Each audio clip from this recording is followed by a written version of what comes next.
Hi, ഞാൻ Anupriya. Currently final MBBS student at government medical college Kozhikode. So നമ്മൾ English എങ്ങനെ അടിപൊളിയായിട്ട് സ്കോർ ചെയ്യുക എന്നുള്ളതിനെ പറ്റിയാണ് തൊട്ട് മുന്നത്തെ വീഡിയോയിൽ ഞാൻ പറഞ്ഞിട്ടുണ്ടായിരുന്നത്. അത് കണ്ടിട്ടില്ലാത്തവരാണെന്നുണ്ടെങ്കിൽ അതൊന്ന് കണ്ടിട്ട് വായോ കേട്ടോ. ഇതെന്ന് പറയുന്നത് നമുക്ക് എങ്ങനെ അടിപൊളിയായിട്ട് പേപ്പർ പ്രസൻറ്റ് ചെയ്യുക എന്നുള്ളതാണ്.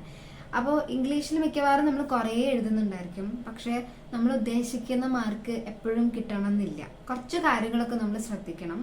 അപ്പം അങ്ങനത്തെ കാര്യങ്ങളൊക്കെ ശ്രദ്ധിച്ചു കഴിഞ്ഞാൽ അടിപൊളിയായിട്ട് സ്കോർ ചെയ്യാൻ പറ്റും. സോ അതിൽ മെയിനായിട്ട് ശ്രദ്ധിക്കേണ്ടത് നിങ്ങളുടെ ഹാൻഡ് റൈറ്റിംഗ് ആണ്. നമ്മൾ എഴുതുന്നതെല്ലാം വായിച്ച് ഈ ഫിസിക്സ് പോലെയല്ലല്ലോ. അതായത് ഫിസിക്സ് ഒക്കെ എന്ന് പറയുമ്പോൾ ന്യൂമറിക്കൽസ് ഒക്കെ അല്ലേ കൂടുതലുണ്ടാവുക, മാത്സ് അങ്ങനത്തെ കാര്യങ്ങൾ. അതുകൊണ്ട് നിങ്ങളുടെ ഹാൻഡ് റൈറ്റിംഗ് മോശമായാലും കുഴപ്പമില്ല, നമ്പേഴ്സ് നമുക്ക് വായിക്കാൻ പറ്റുന്ന രീതിയിലായാലും മതി. പക്ഷെ ഇതെന്ന് പറയുന്നത് എല്ലാം നമ്മൾ വായിച്ചെടുക്കണം. പിന്നെയുള്ള കാര്യം എന്താണെന്ന് വെച്ചാൽ സ്പേസ് ഇട്ട് എഴുതുക എന്നുള്ളതാണ്. ഇപ്പോൾ ഒരു ക്വസ്റ്റ്യൻ കഴിഞ്ഞ് കഴിഞ്ഞാൽ അതൊക്കെ എല്ലാവർക്കും അറിയുന്നത് തന്നെയാണ്, ഒരു ലൈൻ വിട്ടിട്ട് അടുത്തത് എഴുതണം. ആ കാര്യത്തിൽ വീണ്ടും പറയാൻ കാരണം അത് അത്രയ്ക്കും ഇമ്പോർട്ടൻ്റ് ആണ്. നമ്മുടെ ആൻസർ ഷീറ്റ് നമ്മൾ ശ്രദ്ധിക്കില്ല, അങ്ങനെ എഴുതി പോകാം, നമ്മുടെ ഡ്യൂട്ടി അതേ ഉള്ളൂ. പക്ഷെ വാല്യൂറ്റ് ചെയ്യുന്ന ഒരാൾക്ക് അത് നോക്കുമ്പോൾ തന്നെ നല്ലൊരു ഭംഗി ഉണ്ടെന്നുണ്ടെങ്കിൽ, നല്ല ഓർഡർ ആയിട്ട് ഇങ്ങനെ ഓരോ സെക്ഷൻ വൈസ് ഇങ്ങനെ ഉണ്ടെന്നുണ്ടെങ്കിൽ അത് ഭയങ്കര ഒരു ഇംപ്രഷൻ ഉണ്ടാക്കില്ലേ. നമ്മൾ ചിന്തിച്ച് നോക്കി, അങ്ങനെ ഉണ്ട്. പിന്നെയുള്ളതെന്ന് വെച്ചാൽ ഓരോ മാർക്കിനനുസരിച്ചുള്ളത് അത്ര എഴുതിയാൽ മതി. ഇപ്പം 4 മാർക്കിനൊന്നും ഇത്രയും പോലും കുറേയൊന്നും എഴുതണമെന്നില്ല. അപ്പം അതിനനുസരിച്ച് നിങ്ങൾ എഴുതുക. ഇത്ര വേർഡ്സിൻ്റെ ഉള്ളിലാണ് എഴുതേണ്ടതെന്നുണ്ടെങ്കിൽ അങ്ങനത്തെ രീതിയിൽ തന്നെ പ്ലാൻ ചെയ്യണം എഴുതി തുടങ്ങുമ്പോൾ തന്നെ. പിന്നെ ഉള്ളത് ആദ്യം അറിയുന്നത് ആദ്യത്തെ എഴുതി പോവുക. എന്നുവെച്ചാൽ നമുക്ക് കുറേ അധികം ചിന്തിച്ച് എഴുതാനുള്ള കുറച്ച് സാധനങ്ങൾ ഉണ്ടാവില്ലേ, അതൊക്കെ ലാസ്റ്റിലേക്ക് വെക്കുക. കാരണം അതിൽ നമുക്ക് കുറേ സമയവും പോകും, കുറച്ചധികം ചിന്തിക്കുകയും വേണം, നമുക്ക് അധികം ആൻസർ അറിയില്ല. അപ്പം നമ്മൾ ആൻസർ അറിയുന്ന സാധനം ആദ്യത്തെ എഴുതി പോകണ്ടേ, അങ്ങനത്തെ കാര്യങ്ങൾ. പക്ഷെ ഞാൻ എഴുതുന്നുണ്ടായിരുന്നത് എങ്ങനെയാണെന്ന് വെച്ചാൽ എല്ലാം ഓർഡറിൽ തന്നെ എഴുതി പോകുന്നത്. അത് ഞാൻ വിട്ടു പോണ പരിപാടി. അത് പറഞ്ഞപ്പോഴാണ് ലാസ്റ്റ് എല്ലാം എഴുതി കഴിഞ്ഞാൽ ആൻസേഴ്സ് എല്ലാം എഴുതിയെന്ന് ഉറപ്പ് വരുത്തുക. എല്ലാം അറ്റൻഡ് ചെയ്യാൻ നോക്കണം. ഇത്തിരിയെങ്കിലും അറിയുന്നത് കൃത്യമായിട്ട് എഴുതുക. അപ്പം അതിൻ്റെ കാര്യങ്ങളൊക്കെ നോക്കുക. എല്ലാ ക്വസ്റ്റ്യൻസും എഴുതിയിട്ടുണ്ട്, ഈവൻ സബ് ക്വസ്റ്റ്യൻസും എല്ലാം കൃത്യമായിട്ട് എഴുതിയിട്ടുണ്ട്.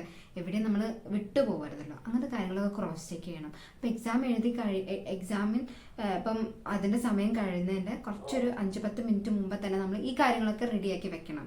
പിന്നെ ആ ഒരു സമയത്ത് നമുക്ക് ജസ്റ്റ് എന്ത് ചെയ്താൽ മതി, ക്രോസ് ചെക്ക് ചെയ്താൽ മതിയാവും. പിന്നെയുള്ളത് ഇങ്ങനെ 6 ക്വസ്റ്റ്യൻസ് തന്നിട്ട് അതിനിപ്പോൾ 5 എണ്ണം മാത്രം അറിയുന്ന 5 എണ്ണം എഴുതാന്നുള്ള പരിപാടിയില്ല.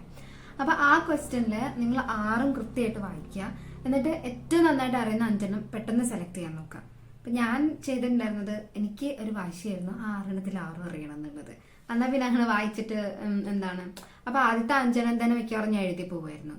പിന്നെ എഴുതുമ്പോൾ ശ്രദ്ധിക്കേണ്ടത് ഈ കാര്യങ്ങളിലൊക്കെ ഗ്രാമർ കൃത്യമായിട്ട് എഴുതണം എന്നുള്ളത്, അല്ലെങ്കിൽ അവിടെ കൂടെ മാർക്ക് പോകും. അങ്ങനെ അപ്പോൾ ഗ്രാമർ പഠിക്കുമ്പോൾ ആ ഒരു കാര്യം കൂടി ശ്രദ്ധിക്കുക എന്നുള്ളതാണ്.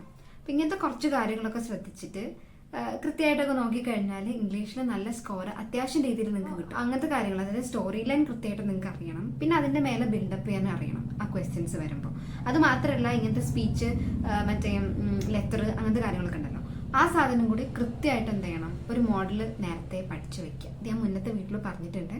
അപ്പം അതുപോലെ അങ്ങനത്തെ കുറച്ച് കാര്യങ്ങളൊക്കെ കൃത്യമായിട്ട് പ്ലാൻഡ് ആയിട്ട് നമ്മൾ റെഡിയാക്കി സ്റ്റഡിയാക്കി വെച്ച് വയ്ക്കുക. അങ്ങനത്തെ കാര്യങ്ങളൊക്കെ ചെയ്ത് കഴിഞ്ഞാൽ മാർക്ക് വീഴും. അപ്പോൾ പിന്നെ വേണ്ടത് നമുക്ക് നല്ല കോൺഫിഡൻസ് ആണ്. നമ്മൾ എഴുതുന്നതെല്ലാം നമുക്ക് നല്ല കോൺഫിഡൻ്റ് ആയിരിക്കണം. അല്ലാണ്ട് വെറുതെ ഇങ്ങനെ പൊട്ടത്തെറ്റുകൾ എഴുതി വെക്കരുത്. എന്നുവെച്ചാൽ ഗ്രാമർ ഇല്ലാണ്ട് എഴുതരുത്. ഗ്രാമർ കൂടി എഴുതാൻ വേണ്ടി ശ്രദ്ധിക്കും.